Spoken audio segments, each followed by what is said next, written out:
on this edition of the Self-Publishing Show. You want to make Instagram a platform that you are engaging on and trying to grow. I think that you can post once a week and have a good place for fans to find you. But if you want to use it as a way to reach new readers, I think it's better if you can post every day. Publishing is changing. No more gatekeepers, no more barriers, no one standing between you and your readers. Do you want to make a living from your writing? Join indie bestseller Mark Dawson and first-time author James Blatch as they shine a light on the secrets of self-publishing success. This is the Self-Publishing Show. There's never been a better time to be a writer. Hello and welcome to the Self-Publishing Show with me, James Blatch. And me, Mark Dawson. Hello, Mark. I think only I can see your blue socks, which is slightly disturbing. I think the shot you have for the viewing public on YouTube is not inclusive of socks, is it? But no, I wouldn't show any viewers socks or anything otherwise. This is a strictly waist up shot only, knitwear. No need for that. So we recorded this last week on the day before the US election, and we're now recording this. What day? It's Thursday. It's Friday, isn't it? So Friday. 3 days after the US election, and I did sort of half joke saying you wouldn't know necessarily who's president, but that is the case as we sit here, although it very much looks like Joe Biden is going to take Pennsylvania, which will make him a new president. So all change in America, and then 3 months of court cases and all that stuff going on. But from an author point of view, it's been, I think, quite disruptive without us necessarily knowing it, because I saw some figures the other day from Depeche Mandalia, the man we used to run our Facebook ads account, about the sheer billions of dollars that have gone in to social media advertising over the last 6 months. That has had to have had an effect on the price we pay for ads and some of the fallout of the almost neurotic level of intervention if they think ads aren't suitable. And we'll come on to that again in a moment. But I'm sort of quite pleased that the election is at an end in America. Oh, I'm sure you're not the only one. I'm sure pretty much everyone in America is probably pleased that the election has come to an end. I think, and everyone over here as well. Well, everyone around the world generally. So, yes, it's been very addictive. My productivity this week has been shocking because I've been refreshing things variously and had CNN on in the background, and yeah, it's been a bit of a distraction. So hopefully, as you say, I think it's quite close now to being called, and everyone can move on and move on and sell some books and everyone be nice to each other would be nice. It is. I do like watching American politics, and we have the luxury of not living in the country and feeling the anxiety levels I think people on both sides feel at this time. And I know what it's like in the UK. If you get particularly emotionally bound to one side or the other, it can be quite a rough period. So take it easy out there. But watching American news channels, and I've hopped between Fox News and CNN and ABC, and they're different sorts of channels in America. You know, CNN has its side, and Fox News certainly has its side, and they present the news in a slightly different way from we're used to consuming it in the UK, which has been interesting as well. Anyway, let's park the election. Who knows what state it'll be in this time next week, or by the time this goes out, which is Friday the 13th of November. We have a couple of things to talk about. I just want to go back to the Facebook ads point of view, because I talked about the fact that my Facebook ads account for Fuse got suspended at the end of November, had to go through the appeals process. It was something to do with payments, and it got reinstated with me doing nothing, by the way, not changing the credit card or anything. And then I think the day after we recorded last week, it got suspended again. I mean, that's a record for the gap between. It's just over a week, and I was very, very frustrated. We've got a new author coming on board, just starting to get his campaigns running. But the same thing again, it was almost identical. Got hold of my rep, who eventually, he took a day or two, but he did get back to me. Then I did another online chat with the support, and eventually it came back. I think this time it was 4.5 days. So it has been frustrating. And then last night, just as you were dropping off to sleep.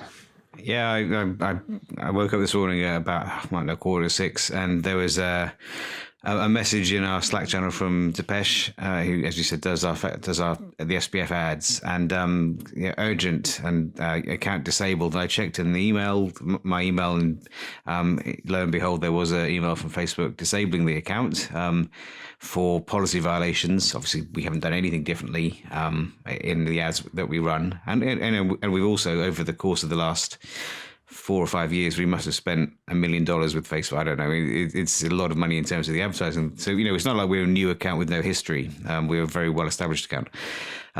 Deepesh was telling us we need to appeal, hit this link. And I was just kind of waking up, and I just posted I looked in our Slack channel, and the account manager who runs the ads from the agency said, "Don't worry, it's been fixed." And I went over and checked, and it had been fixed. So I didn't have to do anything. But it was, I think we said last week that in all the years I've been running Facebook ads, I've never had an account shut down. So this was a first. I said I did anticipate that it would, at some point it would happen, but was a bit surprised that it happened quite so fast. But I think this one was a big glitch because some of the other groups that I'm in with other Facebook advertisers, not just selling books, multiple people had problems. And there was a post that went into the SPF Mastery group last night. Again, multiple authors had their accounts disabled and then re-enabled. So it was obviously an engineering error.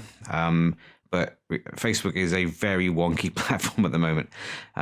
So you just got to hope that now that things are calming down and they're probably a bit less neurotic about the content of the ads, that will become as stable as it always has been again. And it's hard when you rely on running those campaigns for your income. Yeah. It's inevitably going to cause some stress when this happens. Absolutely. I was thinking, actually, whilst I was looking at the message this morning, that if the SPF account got shut down, SPF would have some very tough decisions to make, because if we can't advertise to spread our message to new authors who are coming on board, it wouldn't, eventually we wouldn't be able to do half the things that we do. So it would be we'd have to think about, I don't know what we'd do, we'd have to think about it, but there would be very significant consequences for people who work for us, for students, for us. It would be a difficult thing to negotiate. So obviously very pleased to see that come back again. But it demonstrates how much we've come to rely upon those ads as sourcing new members of our community, and that doesn't even take into account book sales, which is another kettle of fish altogether. But yes, it was a thing. Yeah. Oh, well, like the Facebook community, the SPF Facebook community, and others such as 20 Books are very important at moments like these to try and correlate with other people, see what's going on. If you realise it's not just you're part of a glitch, it will make you feel a little better. Yeah. Good. Okay. Well, my account got restored yesterday, which was good. And now I've got one little technical question for you. I should email Peter, my rep, about this. Dynamic, I do enjoy the dynamic creatives. I like writing 5 different versions of the top line, 5 different descriptions. If you have 2 of them that are mutually exclusive, at least in theory mutually exclusive, like for instance, if you say, love Jack Reacher, you're going to love Kerry Donovan as your top line, but you also have a similar version of that in your, I can't remember what they're called now, the display heading underneath it. Yeah, they can both be picked. They could both be picked. Now, so the AI is not clever enough to spot that they're the same, of course not. But it would work out that they're not performing very well as an ad. Or probably would do. But I mean, the thing you need to do is just be a bit more creative and don't allow it to duplicate that. It's not hard. What do you mean? Don't allow it to duplicate? Don't have 2 of them. Don't give it the choice. If you want to have the line "Love Jack Reacher," and we could talk about whether you should do that, and it's just a separate conversation. But if you're going to have that in the headline and in the description, there is a chance it might duplicate it. And the only way you can prevent that from happening is not to give it the choice to duplicate it.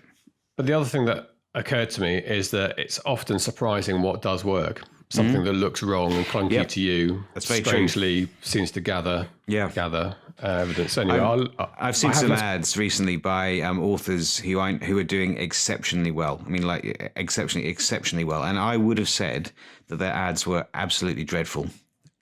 I would never run them. And those ads are performing ridiculously well for them. So it just goes to show, number one, don't listen to anything I say. Number 2, I'm not the audience. And number 3, it's just kind of, who knows what is happening in the back end. Facebook might be, for some reason we can't divine, be serving those ads to a really avid section of the audience. Who knows why that might be, but it's entirely possible that there are things that we don't understand and won't be able to understand. So it is it's testing, it's always testing. Yeah. And it's a really good idea to keep abreast of the ads that are working on Facebook. Yes, yeah, that's a nice try there, James, to seek into something that we're not quite ready to announce. Something's happening in the background, which you will be the first to know, I'm sure, dear listener. Okay, I do have something good to say, some really good news if you are depressed or whatever about anything. And that is that our foundation program for authors who can't afford the money at the beginning to get their careers going, which would be our courses, would be money for editing and covers and so on. We have foundation grants available, which you can apply for via our website. And we have a new sponsor. The new sponsor's name, his name is Thibault Meurice. I think I've said that correctly, Thibault Meurice. And he's sponsoring a self-help place on the foundation. So these will be books aimed at self-improvement, so non-fiction, self-help books. Now that brings to how many? We now have 10 foundation spots, and we give a big shout out to the sponsors of those shots. It costs them $2,500 per slot per year.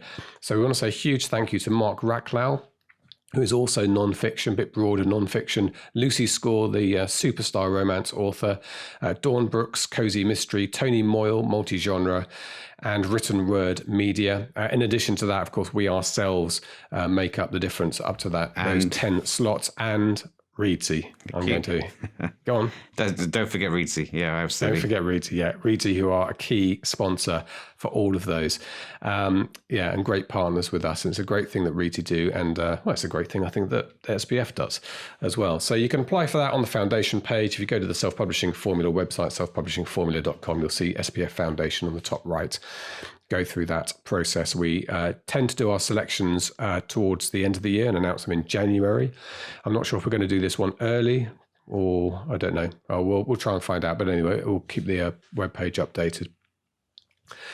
Good. I think that's probably what we have to talk about today. So with lots going on in the world, we, by the way, have been locked down again in the UK, although it doesn't feel, judging by the traffic on the road around my house, quite like the lockdowns of yonder, but we are confined to barracks as it is at the moment. Now, last time that happened was good for reading in the UK, for book sales and for authors. And in the combination of all that, those billions of dollars no longer circulating in the social media advertising space, this could be a good run up to Christmas for us. Well, we'll see. Now, one of the platforms that we talk about from time to time, we keep coming back to it, is Instagram. For me, it's a slightly, and I do say this to our interviewee, Hanna, I have not quite got my head around Instagram. Apart from enjoying it, I enjoy posting pictures of my dog walks and nature, and I enjoy looking at people's pictures on it. But from a professional commercial point of view, I've yet to fully understand its role with us, which is why we revisit this every now and again. But there are one or two authors, people like Stuart Grant and Hanna today, who are very, very keen on Instagram, and they believe that it's a platform that we should be properly taking advantage of for our career. So this is Hanna Sandvig. She comes to us all the way from Canada. Hanna's going to have a chat with me, and then I will be back with Mark to have a chat off the back. This is the Self-Publishing Show. There's never been a better time to be a writer. Hanna, welcome to the Self-Publishing Show. We are here to talk about Instagram, a platform that I don't know a huge amount about. We've talked about it quite a lot, and I still haven't quite grasped it or how to employ it accurately for authors. So I'm quite excited about learning from you today. But why don't we start off by learning a bit about you, Hanna? Tell us who you are and a bit about your writing.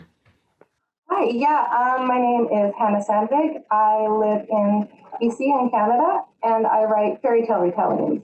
I'm still new. I've got one full novel and 2 novellas out so far. And I have just found a great community on Instagram that has really supported me with the launch of my first couple books. So I love it so much that I'm just trying to learn as much as I can, and I'm putting a little book together to help other authors so they can actually figure it out. Yeah. Just tell us about your books again, what you're writing. Right. So they're fairy tales. Okay. Fairy tales. Yeah. They're kind of like sweet young adult romance fantasy kind of thing.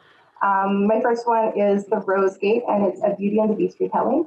Okay, so you got into it that way, and Instagram has been quite an important part of of your launches and your promotion. So just tell us how that works. So I joined Instagram a couple years before my first book came out. Well, about a year and a half. I was just started writing it, and I'm also an illustrator. I do maps and book covers. So I thought that I could use all that kind of together to try and gain a bit of a following.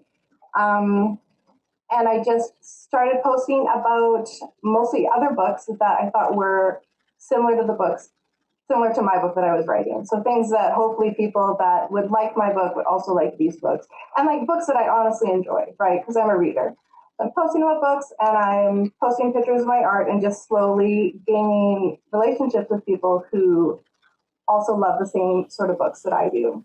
So keeping every post close to a kind of brand, if you like, a single topic. Okay, quite an important part of it, I think, is that rather than getting carried away with your whim of the week, but keeping an account that becomes a consistent place for the sort of material that a certain group of people want.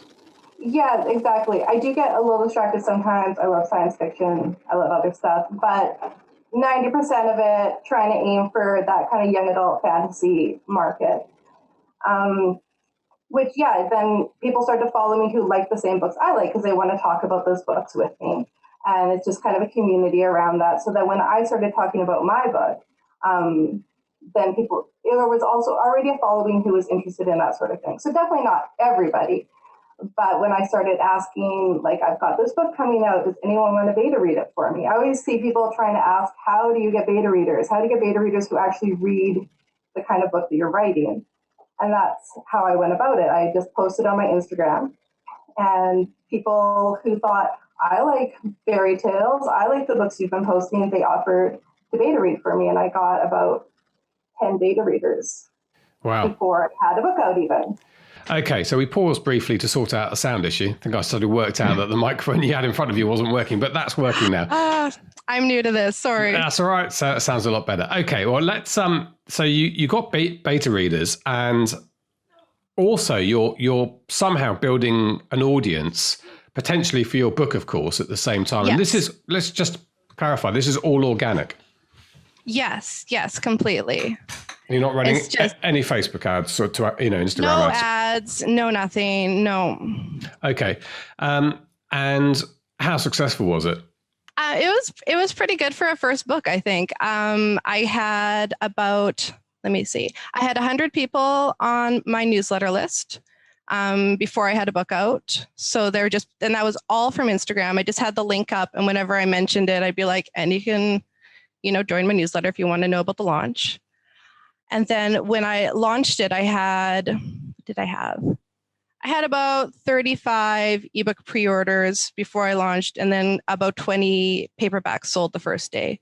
So it wasn't like, I'm not going to tell you I made my millions on my first day of my first book, but nobody knew who I was. No one had ever heard of me anywhere else. So I felt really supported by it. And it gave you a bit of a platform to build on. It did. With everything else. Okay, so your account, your Instagram account, before you started the writing, did you have one? Did you have a presence on Instagram? Did you have followers to start off with? Like maybe 100. I had been using my Instagram for my art and been trying to gain a little bit of traction that way, and just hadn't been finding that I was getting anywhere. I didn't really have a good plan, I don't think, then either. I was just like, if I put stuff up, people will find it, and then that's not how it works. So I didn't get serious about it until I started writing. And it was obviously your YA, and we should say that Instagram, I think, skews younger than certainly Facebook. I would say my audience is like 20 to 40.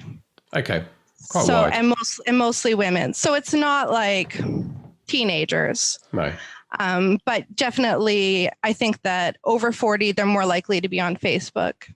But a lot of the people I talked to on Instagram, when I told them that I have a Facebook page, they didn't even care because none of them were on Facebook.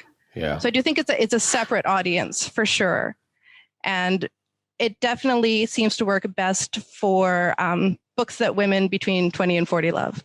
So I think YA does really well and romance does really well. And I'm seeing thrillers start to do better and better as well. Okay. And this is all organic you're talking about?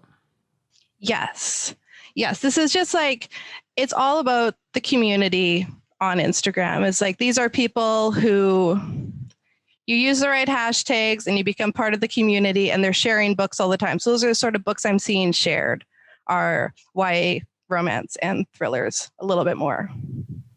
Well, there's nothing better in the world than people doing all that for free for you than having to pay per click. And of course, a personal recommendation from somebody, even via social media, has a value attached to it that we can't really get when it's a promoted placement. Yes. And so like I'm seeing traditional publishing doing this more and more. They're doing book tours on Instagram. They're reaching out to the top influencers and mailing them books for free just to get all those eyes on their book that they want. And you can do the same thing as an indie. If you've got a good book with a good cover, you can reach out to the people that have 50,000 followers and see if they're interested in showing your book. They don't usually read it and review it, but they will often post it and share it with their audience. Okay, so that's definitely worth doing. I think some people might consider it fruitless task trying to get the big audience members. Yes. But you're saying it does work. It does. And I think that like my goal is not to get 50,000 followers on Instagram. I think to do that, I would have to make that my full-time job. Like these people are posting 3 times a day, usually. They're on there engaging all the time. They have a big schedule of all the books that they're doing, and it is like a part-time job for them, which I don't recommend for authors because we're supposed to be writing, right? Yeah. But if you can get to know those people a little bit or just politely talk to them, a lot of them will share your book with their audience if they truly believe it's something that their audience will like. And then you can get your book in front of those 50,000 people without building that audience yourself. Okay, well, let's talk about content a bit then. So you talked about the pros posting 3+ times a day. In terms of frequency, what sort of rate are you at and what do you recommend? I post every day, just once a day, which I think is a good amount if you want to make Instagram a platform that you are engaging on and trying to grow.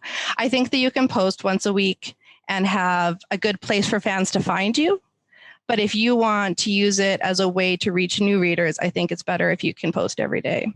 I don't take pictures every day. I take pictures like a couple times a month. I take a whole bunch and then I just schedule them out every day. So I definitely don't want to spend my whole life doing it. No. And here's the big question really is about content. I think people do struggle thinking of something every day. So what's your advice? What are your tactics here? A lot of it is, again, I'm like my book is a Bookstagram account, which maybe you've heard about. And that is mostly people who are sharing other books. So I would say that 3/4 of my posts aren't about my books. 1/4 of them are because I want people to really know who I am and what I'm about. But 3/4 of them are other books that I enjoy. So, and you can post about the same book once a month or so because people still love it. And you're not saying, I just read this book. You're saying, this is a cool book that I love and I took a fun picture of. So it doesn't have to be new all the time. I think you should explain perhaps what Bookstagram is. Right. So Bookstagram, I mean, simply it's a hashtag. If you look up hashtag Bookstagram, you'll find it. But it is a community within Instagram.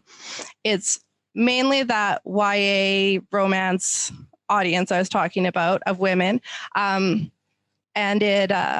it's just people sharing books they love. So it's just, when I found about it, I was amazed. I was like, there's a whole place on Instagram where people just talk about books all day and take pictures of them. And I love photos and I love books. And I thought it was perfect.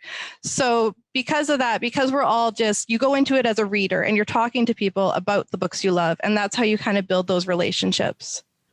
So it's not like talking down to them like, I'm an amazing author and this is what I do. It's a little bit more, I love these books. Do you love these books? And we chat back and forth about it. So generally those accounts are at least 90% pictures of books. So it's about being part of an enthusiastic community and getting that tone right, I imagine, is important. I do see on Twitter every now and again, just people constantly retweeting how great their book is. And probably not going to convince many people, but getting that tone, I think, is important. And you're talking about sharing an enthusiasm with like-minded people who happen to be readers. Yeah, exactly. Yes. I do think some people do well setting up what I call an author account, which is a little bit more like a celebrity account, which would just be about you and your life and your books and that sort of thing. But I do think that you have to have a certain amount of following to pull that off. Otherwise, people just don't care about you. Like if you're not a big name, it's just not as big a deal, right? No. You're more likely to get a connection with people if you're at a more beginner stage, if you're talking about books they already know about and love. And in terms of translating this into sales then, is this something you hope naturally happens organically? Because you don't go out there saying, or can you use it as a platform to say, hey guys, I've got a 99p offer on for the weekend or whatever? You completely can. You just can't do that all the time. Okay. Today, actually, I have a book launch with some of my friends. We put together an anthology and we are pushing it today. So all of us are posting, this week, all of us are posting that we've got this book up. It's 99 cents for the first week. And we have a team that we've set up, a launch team for it, who are all posting about it today and posting that it's 99 cents. We're doing a giveaway with it to try and push it a little bit further. But we are hard selling today. And we can do that because we don't do it all the time.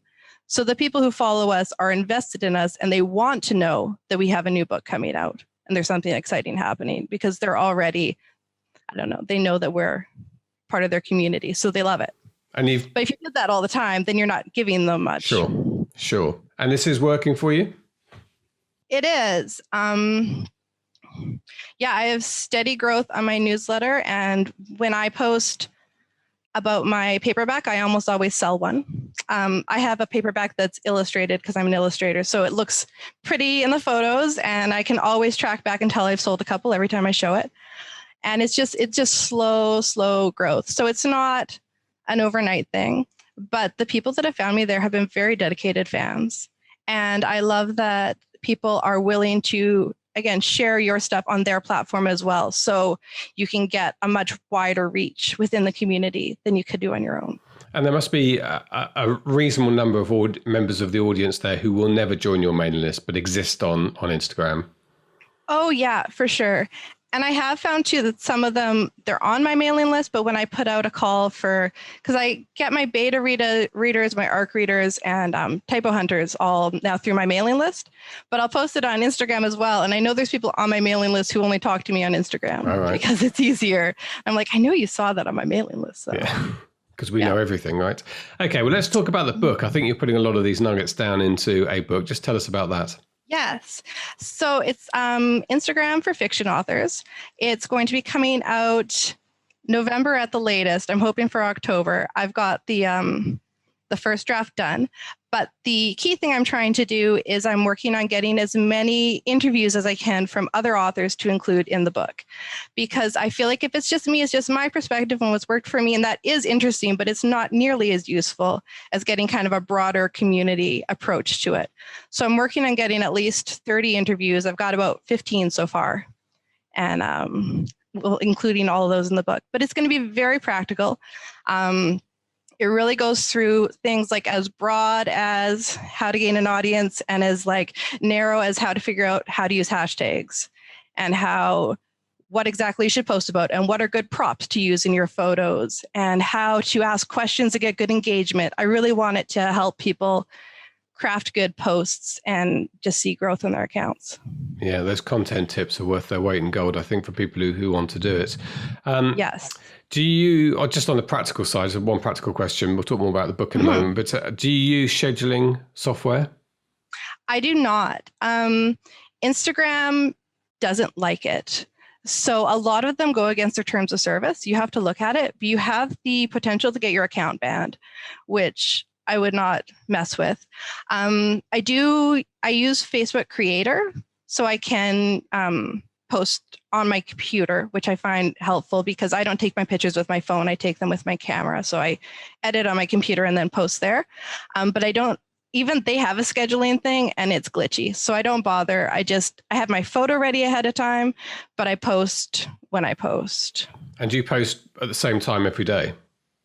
I try to, and I try to look on, if you use Facebook Creator and you have an Instagram business account, it actually shows you what times a day your followers are online. So you can pick a time of day to post that will hopefully hit the most people. So I've been trying to post at about 11 o'clock to try and hit kind of that peak point when there's most people online. I mean, then you never know. Instagram might show it to them 3 days later. It's a bit of a crapshoot, but yeah, it's and of we course, aim for. Some people are 5 hours ahead, like I am, or 8 hours ahead, I probably know. if you're in BC. Yeah. My friends in Italy were talking about that. They're trying to post at the right time of day, but they figured out it was 3 a.m. And they're like, well, I guess I can't. Yeah. Some of the scheduling programs do have a time, automatically will post at the best time for regional audiences, but there you go. Yes. As you say, it doesn't like it. Let's talk about the book again. So you're doing these interviews, and the people you're interviewing are some of these people, is Instagram like their main go-to place for marketing for books? Yes, definitely. Some of them it's not as much, but I'm really trying to aim for people who don't just have a big audience, because they could just have a big audience because they're such well-known authors, right? But trying to find people who are really using Instagram to be selling their books and using it as a place where they gain an audience. And again, so far, this is all organic. There's no one who's running paid ads on Instagram, or are you going to cover that in the book? No, I'm actually not going to be talking about ads in the book because I haven't found anyone who's really doing amazing at it. If this goes out before my book goes out and you are doing amazing at Instagram ads, please send me a message. Well, I haven't heard anyone yet, so. No, it seems really tricky. I have some friends with some theories that are trying to test stuff out, but it doesn't seem, it's not converting like it is other places. No. And I think if there was some success, we would know about it, simply because it's if you're running Facebook ads, it's so easy to include Instagram in your distribution. And so far, the advice we give, that Mark gives, is to switch that off and just concentrate on the news feed on Facebook. Yeah. Okay, so you haven't finished the book yet. You've got your interviews to do. You've got your draft done, and you're hunting around. I mean, maybe there's someone listening to the interview today who might be a candidate for your interview. Maybe also, if there's anyone out there who is not a white woman, please let me know if you're doing well on Instagram, because I'm telling you, yes, there's so many of us. Do you find it's not a particularly diverse place, Instagram, or do you think it's the particular writing community that you're in, or? I've been having trouble figuring that out. I do think that Bookstagram tends to be mostly like those younger women. So there are some men on there, but they tend to be men who like the same books that the younger women like, right? So it's a little bit tricky. I'm trying to branch out and see. I think more people who run author accounts outside of the Instagram community do sometimes do well. They're just getting followers more from the general population and not from that community. Yeah. Of Bookstagram. Yeah. And in terms of growth, I guess Instagram's growing at the same rate that most of the social media platforms are growing. I mean, even I looked up the figures the other day for Facebook, and people sort of think Facebook's had its day a little bit, but it certainly hasn't. It's gaining hundreds of millions of new followers, active followers every month. Instagram, I imagine, is probably growing faster than that. I think so. And I think Instagram is really aggressively trying to eke out other social media platforms. They came up with stories to try and take out Snapchat, which I think they succeeded in a large extent. And now they've come out with Reels in the past couple of weeks because they're trying to contend with TikTok and trying to see if they can get TikTok's audience over, which TikTok's had some controversy. So I think they might succeed in doing that as well. So I think they're really trying to get that younger market by being an alternative to the other apps that they don't want you to use. Yeah. It's funny how these platforms, they have they work technically slightly differently, and they present themselves slightly differently, but tonally they can be very different. Facebook feels very different from Instagram, and TikTok, frankly, feels a world away from Instagram. And I'm slightly obsessed with TikTok, but I am the only person I know of my age group who's on it. All my kids are on it, but I find it very funny and a great place for creativity. But Instagram is creative, but in a different way from that. I'm surprised. I'm not sure about that audience crossover, unless there's a part of TikTok I'm not seeing. But I don't know. Well, it's because they've come out with Reels, and Reels are pretty much a little app inside of Instagram that works exactly the same way as TikTok. Like a 1 minute. So, yeah, they're only 15 seconds on Instagram, but I haven't been on TikTok. But from what I've heard, the interface is very similar, and that I mean, they're obviously trying to get that market. So I don't know if they'll succeed or not. Yeah. But and well, that brings me on to video. We can talk about. Do you use video at all? Do you recommend using it? I do use it quite a bit. My main feed, I use almost all still photography because I'm very conscious of trying to make it all aesthetically pleasing and beautiful and matching and all of that. But I use my stories for video quite a bit.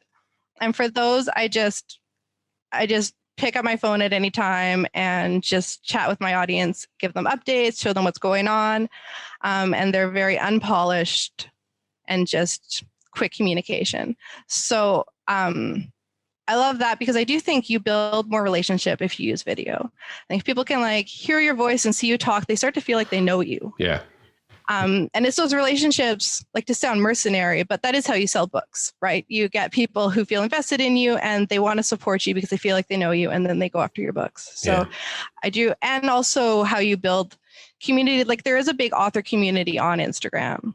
So we're also trying to like make connections with each other, I think, quite a bit, which is wonderful.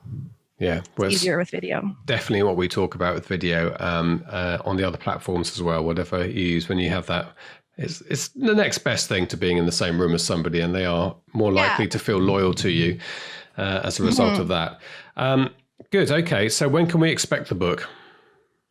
Like I said, November at the latest. I will have a pre-order up before this interview goes live, so it'll be up on Amazon. And just to reiterate, in terms of the technical side of it, this is a book that a beginner, somebody starting out on Instagram, will be able to use. Yeah, I'm not going to go over quite the like exactly how to technically set up your account and things like that. So if you don't know how to make your own Instagram account, I would suggest doing a more beginner thing. But it will be you can do it just starting out. But I do think if you're further along, you'll also find benefits from it.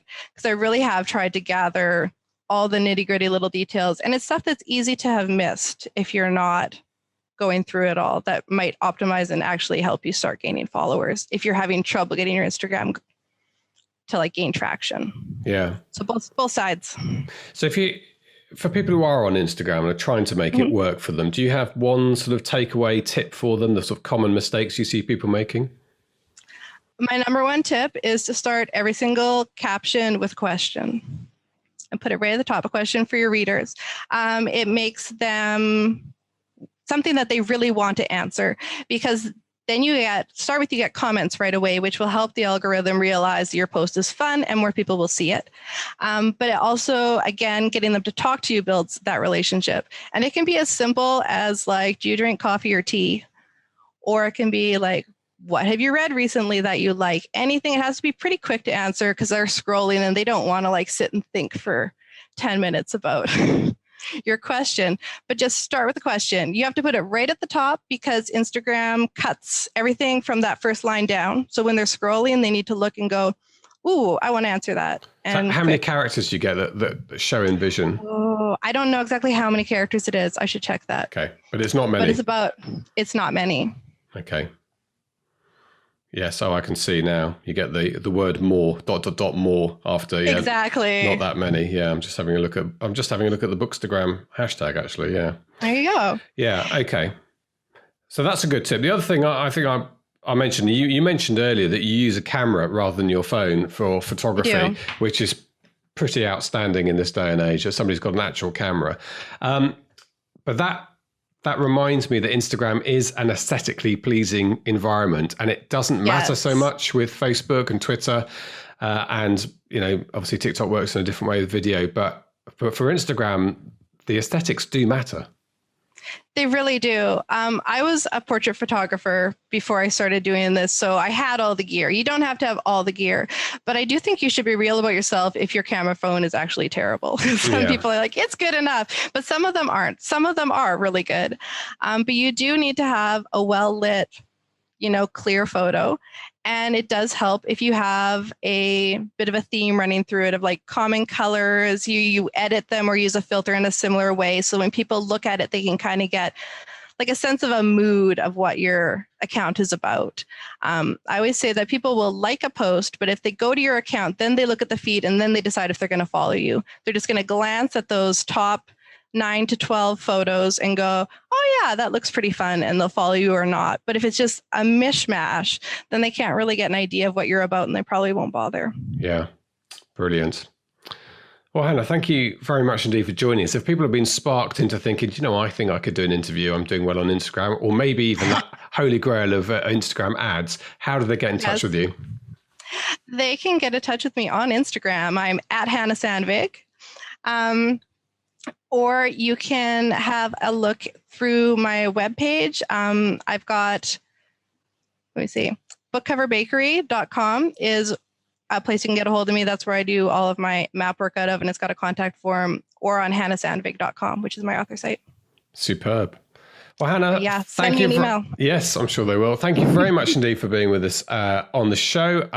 I think Instagram, it's an area that I've struggled a little bit with in the past, and the more we talk about it, the more I realise that it's somewhere that, certainly for me, interested in aviation and aircraft, which fits in with my books, is a really obvious thing for me to do, and I need to spend more time doing it. So once again, found something else to fill up my already busy day. Thank you. Anyway, and thanks for joining us, and I hope that smoke that's blowing up from California starts blowing the other way at some point. Couple more days, they say, so hopefully. Okay. Good luck with that. Thanks, Hanna. Thank you so much. This is the Self-Publishing Show. There's never been a better time to be a writer. There you go. Hanna Sandvig on Instagram. And I know you're not really an Instagrammer, are you? You're not a grammar school boy. I'm not a grammar. I'm not that old, and I'm not female. Ho ho. No, not. I'm not a big. I think my view on social media is you have to pick a couple that you're good at and more interested in. For better or worse, it's Facebook and Twitter for me. So I do have an Instagram account, and I think I have. Actually, there's a counter which isn't in shot up there with about 2,500-3,000 followers on Instagram, but it isn't something that I've really made a big focus on trying to develop. But I have seen authors do very well, and sell lots of books by using their photographs and images and things like that. So I know that it works. It's just not one that I have the time or really the aptitude for. So it's not on my kind of list. I know your wife's quite a keen grammar. She is with horses. Yeah, she has a whole channel about horse riding, which I know she has lots of fun with. And my feeling is that romance would do quite well, does quite well. Looking about, they seem to be better at it, the romance authors on Instagram. Not sure about mine. Not sure if my demographic would be there, or the thrillers. I think this is slightly anecdotal on my part, but I think I would not be surprised if Instagram skews quite heavily towards a female audience. Obviously, there are plenty of men on, male audience members who use Instagram, but I think it's going to be, I don't know, just guessing, I'd say 70-30. That would be my guess. So those kinds of genres are likely, I would have thought, to do better. I'm prepared to be corrected on that, but that would be my feeling. Of course, on the ads platform, you can exclude women. You can target to men over the age of 55, for instance, and you can choose Instagram right there in your Facebook ads platform. Not something we recommend at the moment, but would be interested if people want to do some experiments in their results. So you could post that in the comments either on YouTube or into our Facebook community group. I may even have a flutter, who knows, and have a look. Okay, right. I think that is it, Mark. I've got my running t-shirt on, which means I might even go for a run on this glorious autumn day. Now that we can't do anything else, I've got my golf set up in the garden. I sent you a picture of that yesterday. I've been, it's quite difficult to know how well or how badly you've hit it though. That's the problem. I need some technology. There are some, I could show you some very expensive solutions to that problem. If you've got to spare 20 grand knocking around. Some of those setups indoors with that. I know. Great. They look, very nice. Well, you've got space for that. You can set on those, surely. Possibly. No, but surely this is going to be really boring. I'm not going to go on about it, but I'm just wondering whether that technology that traces the ball is one that sits sideways on and sees the flight for the first couple of feet and deduces everything from there, or whether it has to watch the ball sailing off. No, it's the expensive ones are sideways on, and there is apparently a pretty good iPhone app that does it from behind and slightly to the side. Talk to me afterwards. I'll tell you what it is, but I've seen some good reviews for that. You know, Mark and I are going to mention golf in every podcast. No, we're not. till we eventually hate the game for We'll our have, clubs who went to the lake. we'll have no audience left, so let's not do that. Good. I'm pleased this is right at the end. There's nothing more of value. No to one is to. listening at this point. No, It's just me. us.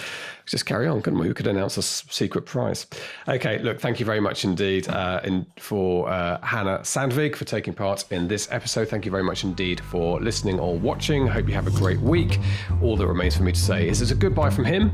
And a goodbye from me. Goodbye. Get show notes, the podcast archive, and free resources to boost your writing career at selfpublishingshow.com. Join our thriving Facebook group at selfpublishingshow.com/Facebook. Support the show at patreon.com/selfpublishingshow. And join us next week for more help and inspiration so that you can make your mark as a successful indie author. Publishing is changing, so get your words into the world and join the revolution with the Self-Publishing Show.